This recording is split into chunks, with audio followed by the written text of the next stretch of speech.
அனைத்திந்திய அண்ணா திராவிட முன்னேற்ற கழகத்தை மீண்டும் இணைப்பதற்காக சசிகலா அவர்கள் தற்பொழுது புதிய முயற்சி ஒன்றை எடுத்திருக்கிறார். ஒட்டுமொத்தமாக இத்தனை மாதங்களாக அமைதியாக இருந்த சசிகலா அவர்கள் தேர்தல் முடிந்த பிறகு அதிமுக ஒன்றிணைய வேண்டும், அதற்கான அனைத்து ஏற்பாடுகளையும் சசிகலா அவர்கள் செய்து முடித்துவிட்டார் என்றே நாம் கூறலாம்.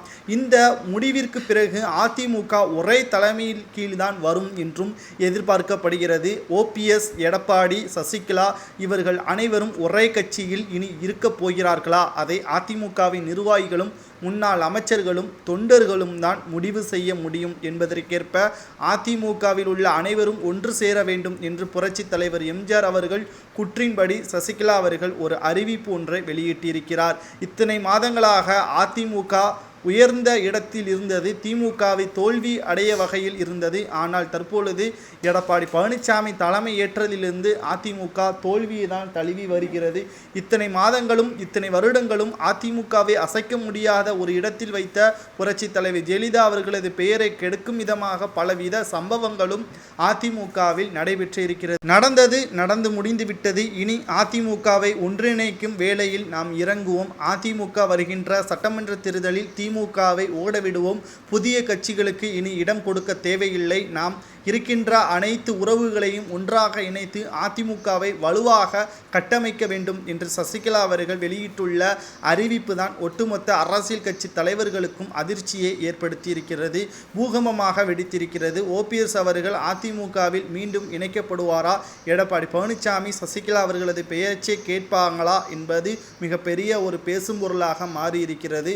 புரட்சித் தலைவர் ஜெயலலிதா அவர்கள் இறந்ததற்கு பிறகு சசிகலா அவர்கள் சரியாக காயை நகர்த்தினார். பொதுச் செயலாளராக அனைத்து தரப்பினர்களையும் வாதங்களை முன்வைத்து சசிகலா அவர்கள் பொதுச் செயலாளராக வந்தார். ஆனால் எதிர்பாராத ஒரு திருப்பமாக சொத்து குவிப்பு வழக்கில் சசிகலா அவர்கள் மிகப்பெரிய ஒரு சிக்கலில் மாட்டியதன் காரணமாகத்தான் கட்சியில் இருந்தே ஓரம் கட்டப்பட்டார் சசிகலா அவர்கள்.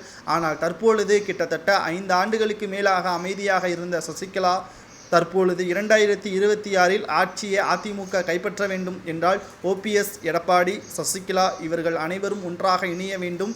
அதற்கு அதிமுகவின் நிர்வாகிகள் உடன்பட்டு ஆதரவு தெரிவிக்க வேண்டும். இதனால் தற்பொழுது புரட்சித் தலைவர் எம்ஜிஆர் அவர்களும் புரட்சித் தலைவர் ஜெயலலிதா அவர்களது ஆத்மா சாந்தியடைய வேண்டும் என்றால் இதனை செய்து முடிக்க வேண்டும் என்று சசிகலா அவர்கள் வெளியிட்டுள்ள அறிவிப்பால் அதிமுகவில் தற்பொழுது பதற்றம் நிலவி வருகிறது.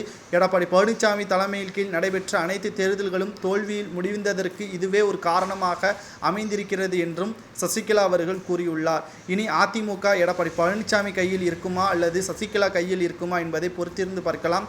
சசிகலா அவர்கள் கூறுவது சரியா தவறா என்பதை கமெண்ட் வாயிலாக மறக்காமல் கூறுங்கள். நன்றி, வணக்கம்.